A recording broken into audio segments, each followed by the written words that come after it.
오늘은 거룩의 전위성이라는 제목으로 여러분들과 함께 귀한 말씀을 나누려고 합니다. 새해가 되고 이제 시작이 되면 많은 분들이 결단을 합니다. 그 결단 중에 하나가 성경 통독이죠. 그래서 성경 통독을 시작하려고 하다 보면 창세기부터 성경을 읽기 시작을 합니다. 그래서 창세기부터 읽다 보면 너무 은혜도 받고 도전도 받고 이렇게 진행을 시작을 하게 되죠. 창세기를 지나 출애굽기까지 가면 굉장히 많은 은혜가 있습니다. 하지만 우리는 어디에서 이렇게 좀 어려움을 겪기 시작을 하냐면 레위기에서부터 어려움을 겪기 시작을 합니다. 그래서 레위기부터 시작을 해서 민수기까지는 참으로 어려운 시기를 겪고 나서 신명기 이후부터 다시 우리는 은혜의 자리로 돌아가게 됩니다. 왜냐하면 레위기를 계속 보면 볼수록 참 어색한 단어들도 많이 나오고요. 그리고 조금 익숙하지 않은 주제들이 계속 반복되다 보니까 이것을 내가 왜 읽지라는 생각을 하면서 읽으실 때도 있을 것입니다. 왜냐하면 그 레위기를 보다 보면 무슨 번제, 속죄제, 속건제, 화목제, 여러 가지 5가지 제사법이 나오고 끝난 줄 알았는데 또 제사법이 또 시작되고 끝나면 음식법이 나와서 무엇은 먹고 무엇은 먹지 말라. 그 다음에 또 유출병이 나와서 부정하니 만지지도 말라. 막 그런 것들이 계속 반복되는 거예요. 그러다 보니까 이 용어도 익숙하지 않고 단어도 어색하기 때문에 계속 읽으면서도 어려움을 느끼고 있죠. 그리고 또 어떤 생각이 드냐면 이렇게 반복되는 제사법과 정결법이 나오는데 이 제사법과 정결법은 나와 무슨 상관이 있지? 라는 생각을 하면서도 읽기도 할 것입니다. 더 나아가서는 어떤 생각까지 드냐면요. 이 법이 지금까지 유효할까? 유효하면 읽겠는데 이거 무언가 나랑 상관이 없는 법인 것 같다 라고 하면서 이 레위기를 읽으면서도 많은 궁금증을 가지고 읽기 시작을 하실 것입니다. 그러나 성경을 해석하고 묵상할 때 중요한 게 있어요. 뭐냐면 텍스트를 그대로 해석을 해서 그 텍스트대로 살아가는 것이 중요한 것이 아니고요. 그 텍스트의 원리를 찾는 것이 중요합니다. 그래서 그 원리를 찾아서 지금 살아가고 있는 나의 삶과 연결시키는 게 매우 중요한 작업인 거예요. 먼저 텍스트에서 나오는 원리를 찾고 나의 삶으로 연결시키는 작업. 그래서 나의 삶에서도 성경의 원리를 적용시키는 것이 제일 중요한 묵상의 법이라고 생각이 됩니다. 그래서 오늘 11장, 레위기 11장을 통해서 사랑하는 우리 성도님들께서도 하나님의 마음을 먼저 발견하시고 그 마음을 삶으로 연결시키기를 권면드립니다. 오늘 레위기 본문은 전환 본문이에요. 전환 본문인데 레위기는 크게 3단계로 나눌 수가 있습니다. 1장부터 10장까지는 제사법이 나왔어요. 그래서 여러분들 보셨잖아요. 번제, 그 다음에 있죠? 속건제, 속죄제, 소제, 그 다음에 화목제까지 보셨고 또 반복해서 계속 보셨을 겁니다. 그 다음에 11장부터 16장까지는 오늘부터 3월 말까지는 그 정결법에 대해서 나옵니다. 그 다음에 17장부터 27장까지는 성결법에 대해서 나와요. 제사법, 정결법, 그 다음에 성결법 이렇게 3단계로 나눠서 소개하고 있습니다. 그렇다면 모세는 이 레위기를 통해서 이스라엘 백성들에게 무엇을 말하고자 이것을 썼을까요? 하나님께서 모세를 통해서 레위기를 통해서 이스라엘 백성에게 무엇을 말하려고 이 복잡하고 많은 것들을 제시하셨을까요? 많이 들어보셨을 거예요. 여기서도 목사님들께서도 많이 이렇게 말씀하셨겠죠. 핵심, 그러니까 레위기를 줄이고 레위기를 요약하고 레위기를 짜면 한 단어가 뚝 떨어진다라고 이야기하잖아요. 그 단어가 뭐죠? 2글자로? 맞아요. 거룩입니다. 이스라엘 백성아, 거룩하게 살아라. 그게 이제 핵심인 거예요. 그러려고 이 많은 그 글자를 할애하고 있습니다. 그래서 저도 예전에 어린아이들에게 이 거룩이란 단어를 설명하기 위해서 어떻게 하면 거룩을 설명할 수 있을까 고민을 많이 했었습니다. 초등학교 아이들에게 거룩이라는 것을 설명하기 참으로 어렵거든요. 그래서 그 지성소와 그 다음에 진영 밖을 이렇게 그림으로 보여주면서 어떻게 이야기했냐면요. 거룩이라는 것은 그 지성소가 가까워지면 가까워질수록 성소와 가까워지면 가까워질수록 지성소와 가까워지면 가까워질수록 거룩한 상태가 되는 거고 멀어지면 부정이 된다라고 이야기를 했어요. 즉 하나님과 가까워지면 가까워질수록 거룩한 사람이 되는 거고, 하나님과 멀어지면 부정한 상태가 될 수밖에 없다라는 것을 설명했었던 적이 있습니다. 그런데 이 표현을 누가 이렇게 정리해서 잘 이야기를 하고 있냐면요, 구약학자이면서도 레위기학자인 고든 웨남이라는 사람이 이 레위기에 대해서 쭉 설명하면서 비슷한 이야기를 하고 있습니다. 그래서 레위기를 한눈에 볼 수 있도록 고든 웨남이 잘 준비를 해서 소개하고 있는데요, 그 표를 하나 보여드리도록 하겠습니다. 그래서 이 표를 보여드리면서 본문으로 들어가도록 할게요. 맨 처음에 속의 영역과, 그러니까 그 부정의 영역과 거룩의 영역으로 나눴고요. 계속 하나씩 주세요. 그 다음에 부정과, 그 다음에 정결과 거룩으로 다시 나눴습니다. 그래서 정결 의식을 통해서, 정결법을 통해서 어떻게 되냐면요, 부정에서 정결로 가게 되는 거예요. 그러면서 정결하게 되어지고, 제사법을 통해서, 제사 의식을 통해서 어떻게 되죠? 정결에서 거룩으로 가게 됩니다. 이렇게 바뀌는 걸 볼 수 있어요. 그러나 또한 우리의 죄와 허물로 말미암아 어떻게 되냐면요, 거룩에서 다시 정결로 가게 되고, 또한 부정과 접촉을 통해서 어떻게 되냐면요, 정결에서 부정으로 가게 된다라는 것을 설명하고 있는 게 이제 고든 웨남이 그 레위기를 설명할 때 이런 표를 사용하고 있습니다. 그래서 중요한 것은 정결법도 중요하고, 그리고 제사법도 중요하다가 핵심입니다. 결국은 부정에서 어디로 가라? 거룩으로 가라. 그걸 이제 설명하기 위해서 이러한 표를 제시하고 있죠. 그래서 어제까지 우리가 뭘 봤냐면요, 내려주셔야 돼요. 제사법에 대해서 이야기했어요. 거룩해지기 위해서는 백성들은 번제도 드려야 되고, 속죄제, 속건제, 그 다음에 소제, 그 다음에 화목제를 통해서 거룩해질 수 있는 방법에 대해서 소개를 했어요. 오늘부터 3월 말까지는 정결법에 대해서 이야기를 해요. 그래서 11장부터 16장까지는 어떻게 정결법에 대해서 이야기하는지 하나하나씩 보시면 좋겠습니다. 그래서 11장부터 16장까지 짧게라도 요약을 해드리자면, 11장에는 음식법이 다뤄지고 있습니다. 그래서 너희들이 먹을 수 있는 것들은 이러한 목록이 있어. 그리고 너희들이 먹지 못하는 목록들은 이러한 목록들이 있다. 너희들은 이런 것을 먹되 이런 것을 먹지 말라. 그게 이제 11장에 나오고요. 그 다음에 12장부터 14장까지는 많은 이제 악성 피부병, 곰팡이 등에 대해서 소개하고 있고요. 15장에 가서는 유출병에 대해서, 유출병도 많이 있는데 그 유출병에 대해서 부정한 것이다라는 것을 이야기해주고 있고, 16장에 가서야 1장부터 15장, 정결법에 대해서 요약하고, 그 다음에 1장부터 15장에 대해서 쭉 요약하면서 속죄일의 규례에 대해서 이야기하고 있습니다. 그렇게 하면서 정결법도 끝이 나는 걸 볼 수 있습니다.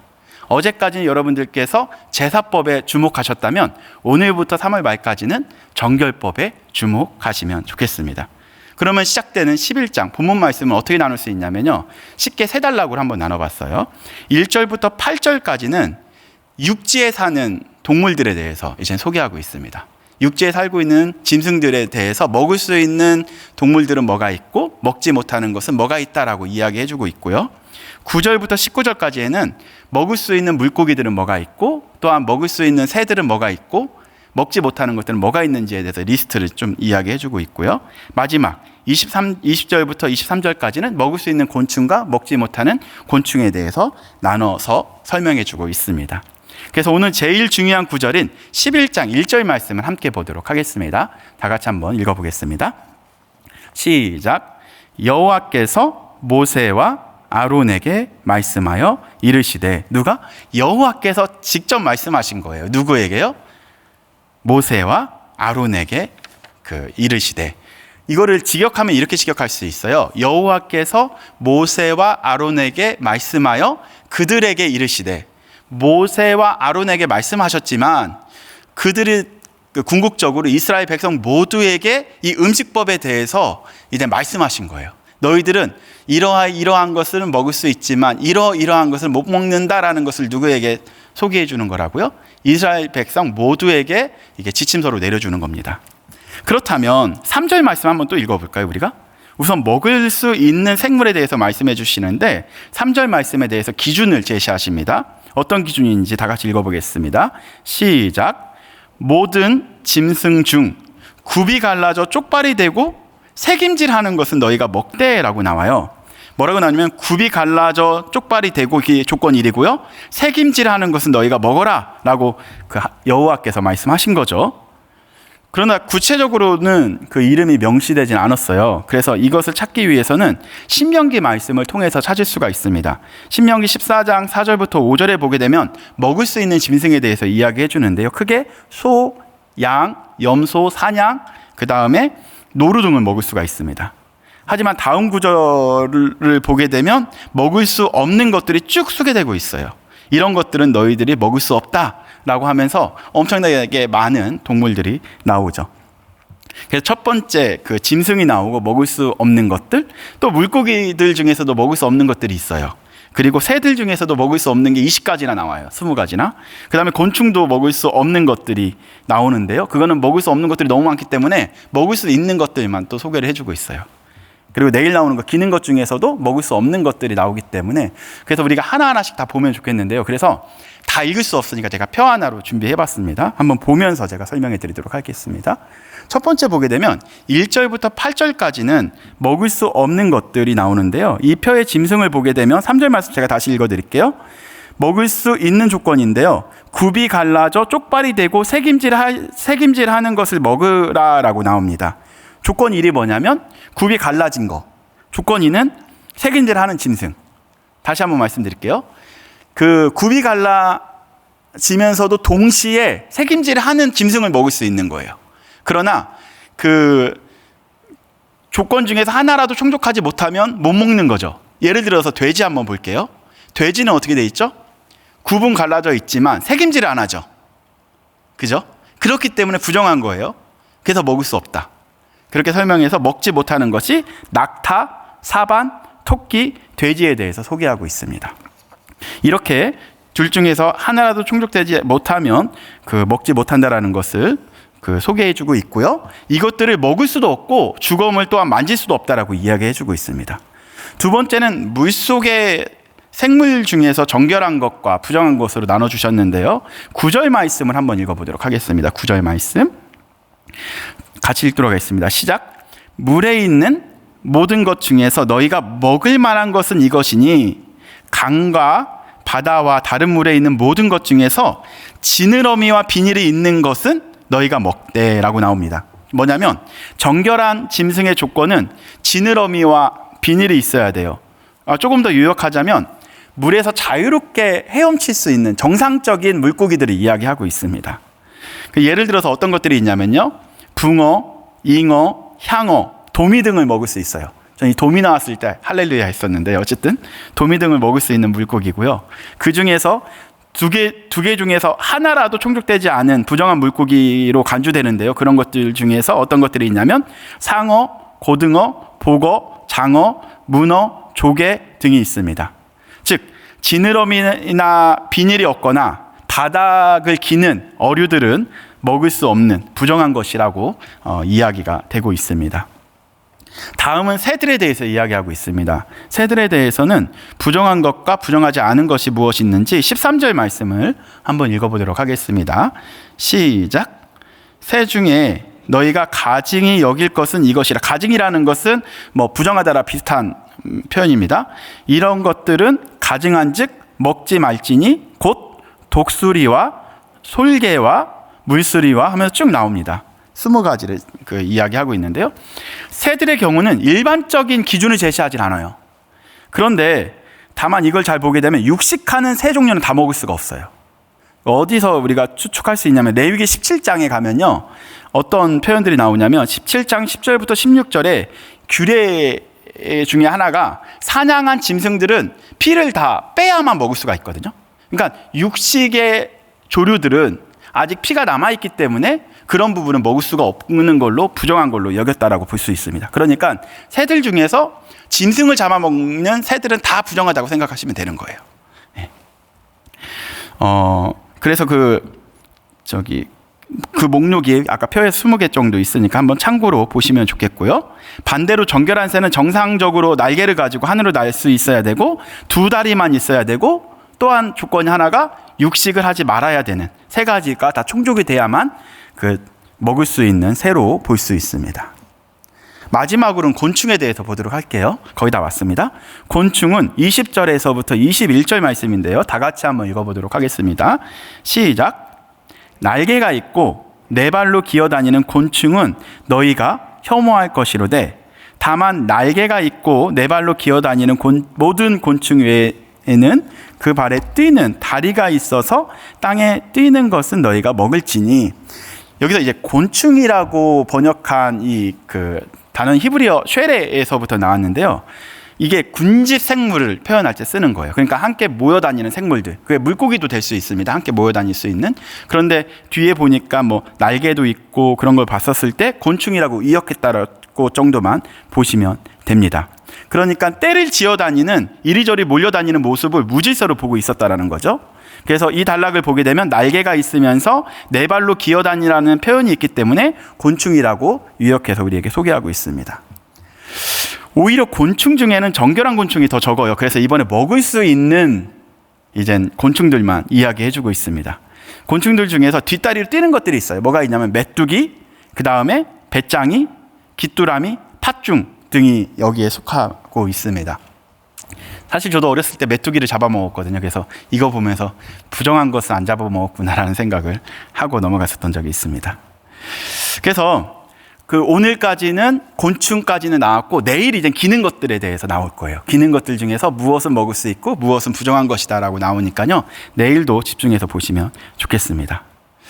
오늘은 다소 지루하게 느낄 수 있을 만큼 디테일하게 부정한 것과 정결한 것을 목록을 우리가 살펴봤습니다. 정결법에 있어서 제일 중요한 것은 음식법을 누구에게 이야기했냐면요. 아론과 모세를 통해서 누가? 하나님께서 제시해 주셨습니다. 근데 이거를 읽으면서 질문이 생기지 않아요? 이건 고대 때부터 지금까지 계속 논쟁이 되었었던 거예요. 어떤 거냐면 어떤 기준으로 이것을 나눴지? 무엇을 기준으로 이렇게 부정한 것과 부정하지 않는 것을 나눴을까?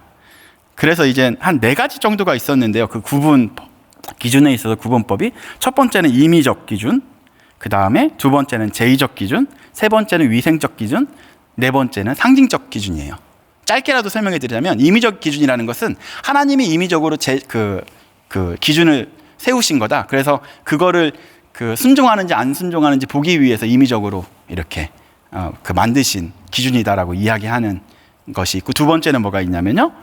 제의적 기준인데 지금 나와 있는 리스트를 보게 되면 부정한 짐승들은 이방인들이 제사할 때 사용하는 짐승들이다라고 이제 이야기하고, 그리고 거룩한 짐승들은 하나님께 드려지는 거룩한 짐승들이다라고 이야기했지만 사실 소와 양과 염소도 이방 신들에게 바쳐지기도 했었거든요. 그렇기 때문에 이 또한 설명이 약간 조금 납득되지 않은 부분들이 있습니다. 세 번째는 위생적 기준인 거예요. 그래서 위생적으로 조금 먹을 만한 것들은 먹을 수 있도록 이스라엘 보호 차원에서 얘기했다라고 주장하는 거기도 있습니다. 그런데 그 부분도 잘 보시면 부정하다고 생각했었던 것이 훨씬 더 위생적인 것도 있기 때문에 이 부분도 약간 조금 명확하진 않은 것 같습니다. 마지막으로는 상징적 해석인데 이 부분도 그러니까 쉽게 말해서 그건 거예요. 뭐냐면 이방인은 부정한 짐승, 그 다음에 이스라엘은 정결한 짐승, 제사장은 거룩한 짐승으로 해석하는 상징적 해석이 있다라고 이야기하기도 하지만 4가지 모두가 이제 저에게 딱 명확하게 이런 기준을 하나님께서 구분하셨다. 아무리 읽어봐도 저는 이제 딱 납득되는 게 없었습니다. 그래서 계속해서 이 본문과 씨름하면서 기도하면서 막 하다가 어떤 생각이 들었냐면 이 기준을 신학적인 작업을 통해서 명확하게 찾아내는 작업보다 중요한 게 있겠더라고요. 그게 바로 뭐냐면요. 바로 이러한 기준을 통해서 하나님께서 이스라엘 백성에게 무엇을 원하셨는지, 또 이러한 기준을 통해서 지금 이 시대를 살아가고 있는 나에게는 하나님께서는 무엇을 원하시는지를 찾는 게 더 중요하겠더라고요. 그래서 그거를 찾다 보니까 답이 나와 있어요, 뒤에. 너무 은혜로워요. 한번 레위기 11장 후반부에서 이런 답을 제시하시는데요. 44절부터 45절을 다 같이 읽어보도록 하겠습니다. 자막을 통해서 보겠습니다. 시작. 나는 여호와 너의 하나님이라. 내가 거룩하니 너희도 몸을 구별하여 거룩하게 하고 땅에 기는 길짐승으로 말미암아 스스로 더럽히지 말라. 나는 너희의 하나님이 되려고 너희를 애굽 땅에서 인도하여 낸 여호와라. 내가 거룩하니 너희도 거룩할지어다. 아멘. 이 당시 살아가는 이스라엘 백성도 그렇고요, 주변 국가들도 그렇고요, 너무 무질서하게 살아갔던 거예요. 그냥 자기 생각대로, 자기가 원하는 대로만 계속 살아갔다는 거죠. 그 하나님께서는 모세와 아론을 통해서 하나님의 백성을 거룩하게 하시고자 하시는 목적이 있었던 거예요. 그래서 거룩하게 하시기 위해서 주신 법 중에 하나가 바로 음식법이라는 거죠. 그걸 통해서 너희가 거룩한 하나님의 백성이 되라. 그래서 그 거룩한 하나님의 백성이 다른 주변인들도 거룩하게 하라라는 그러한 소명을 주시기 위하여 이러한 그 법을 제시하셨다라는 거예요. 그래서 이 당시 하나님의 백성이 누구인지 구별이 되었고, 그 백성들에게 주변인들도 이제 거룩하게 할 사명이 그들에게 있는 거죠. 그러나 이 음식법을 모두가 지킨다고 하나님이 백성이 되는 건 아닙니다. 오히려 신약에 가게 되면요, 되게 조금 여기랑 대치되어지는 게 있어요. 약간 조금 충돌되어지는 본문이 있다라는 거죠. 그래서 두 가지 사건만 제가 말씀드리고 오늘 설교를 마치려고 합니다. 사도행전 10장에 가면요, 고넬료 사건이 등장을 합니다. 그래서 고넬료 사건이 등장을 하는데 10장 9절부터 15절 말씀인데요, 우리 한 절씩 한번 합독해 보도록 하겠습니다. 시작. 이튿날 그들이 길을 가다가 그 성에 가까이 갔을 때 그때 베드로가 기도하려고 지붕에 올라가니 그 시각은 제6시라. 6시라고 하면 플러스 6을 하시면 돼요. 12시겠죠? 그가 시장하여 먹고자 하매 사람들이 준비할 때 황홀 중에 하늘이 열리며 한 그릇이 내려오니 보니 큰 보자기 같고 내 귀를 메어 땅에 들이웠더라. 12절이 중요합니다. 그 안에는 땅에 있는 각종 네 발 가진 짐승과 기는 것과 공중에 나는 것들이 있더라. 또 소리가 있으되 베드로가 일어나 잡아 먹으라 하거늘 베드로가 뭐라고 하죠? 베드로가 이르되 주여 그럴 수 없나이다. 속되고 깨끗하지 아니하는 것을 내가 결코 먹지 아니하였나이다 한데 15절이 중요합니다. 또 두 번째 소리가 있으되 하나님께서 깨끗하게 하신 것을 내가 속되다 하지 말라 하더라. 아멘. 하나님께서 뭐라고 말씀하시냐면요, 야, 하나님께서 거룩하다고 한 것을, 정하다고 한 것을 내가 속되다고 하지 말라라고 한 거예요. 그걸 먹으라는 거죠. 이게 충격이었던 거예요, 베드로에게 있어서. 이 사건을 보기 전에 사건 하나를 더 보셔야 이것이 더 풀립니다. 이 사건은 바로 뭐냐면요, 마가복음 5장에 나와요. 마가복음 5장에 가게 되면요, 그 회당장 야이로의 딸이 죽어가게 됩니다. 그래서 회당장이 예수님께 찾아와서 자기 딸을 좀 고쳐주세요라고 요청을 합니다. 그래서 예수님께서 회당장 야이로의 집을 가는 길에 어떤 사건이 딱 터지냐면요, 유출병이 걸린, 유출병은 15장에 나오죠. 레위기를 보게 되면 유출병이 있는 자는 부정한 자예요. 12년 동안 그 혈루증으로 고생하고 있는 한 여인이 예수님을 몰래 터치해요. 그 사건이 발생을 합니다. 그러면 그 상황이 어떻게 된 거냐면 예수님은 부정한 사람이 돼야 돼요. 그죠? 그런데 그 사건 중에 위급한 상황, 급한 상황 중에 예수님이 잠깐 멈추시고 뭐라고 말씀하시냐면요, 내가 깨끗해졌다고 이야기하고요, 그를 고쳐줍니다. 그를 고쳐주시고 그를 구원하셔요. 부정에서 바로 거룩으로 한 번에 뛰어 넘어가는 거죠.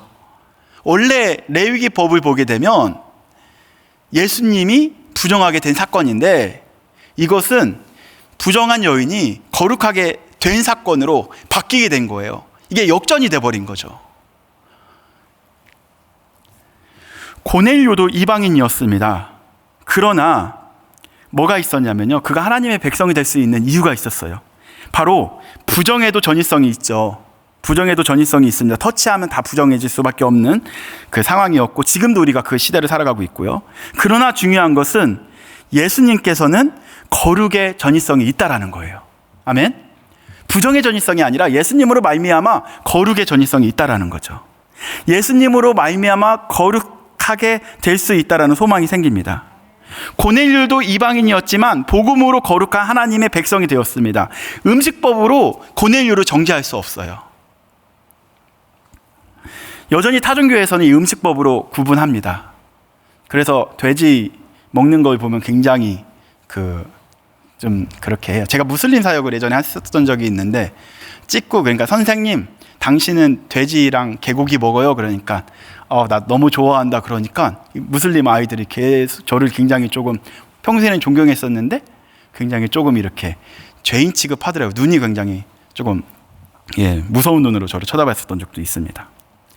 여전히 문자적으로 해석을 하고 그것을 지키는 사람들이 있지만 거룩의 기준은요, 음식법이 아니고요, 거룩의 기준은 예수님이 돼야 돼요. 그래서 유일하게 거룩해질 수 있는 방법은 하나라는 거예요. 그게 바로 기독교인으로 살아가는 우리가 여전히 거룩하게 될 수 있는 법 중에 하나는 그리스도를 먹어야 돼요. 그리고 그리스도로 옷 입는 자만이 거룩함에 참여할 수 있습니다. 그래서 우리가 오늘도 거룩함에 참여한 우리가 되려면 그리스도를 먹어야 되고요, 그리스도로 옷 입어야 돼요. 그러면서 우리도 거룩한 사람이 될 수 있습니다. 이 설교를 준비하면서 제 자신을 봤어요. 저는 여전히 부정하고 정말로 이렇게 나쁜 사람이더라고요. 그런데 저도 이렇게 목사인데도 부정하다면 세상은 얼마나 더 부정하고 부패할까 하는 생각도 했어요. 제가 거룩하다는 얘기가 아니에요. 여전히 나도 부정하고 부패하지만 세상도 여전히 부정하고 부패할 수밖에 없어요. 그래서 아직도 부정한 나를 하나님께서 부정한 그 부패한 세상으로 보내신 거예요. 왜 보내셨을까요? 부정하고 부패한 그곳에서도, 그곳도 거룩한 전이성이 일어나야 하기 때문에 여전히 부족한 우리를 그곳으로 보내셨다라는 거죠. 그래서 우리를 통해서 뭐가 일어나야 되냐면 거룩의 전이성이 일어나야 됩니다. 이제는 그리스도로 말미암아, 하나님의 그 말씀으로 말미암아 부패하고 부정한 그곳이 정말 하나님 나라가 되었으면 좋겠어요. 부정한 그곳이 거룩한 전이성이 일어났으면 좋겠습니다. 누구를 통하여? 거룩한 백성인 하나님의 자녀인 바로 여러분과 저를 통하여 말이죠. 하나님, 여전히 부패하고 부정한 그 세상이 그리스도로 말미암아 다시 거룩의 전이성이 일어나게 해달라고 우리 기도하면서 세상을 향해 달려가는 오늘이 되었으면 좋겠습니다. 우리 함께 기도하면서 주 앞에 나아가도록 하겠습니다. 기도하겠습니다. 할렐루야. 사랑이 많으신 하나님 아버지 감사합니다. 주님께서 우리를 거룩하다가 칭해시고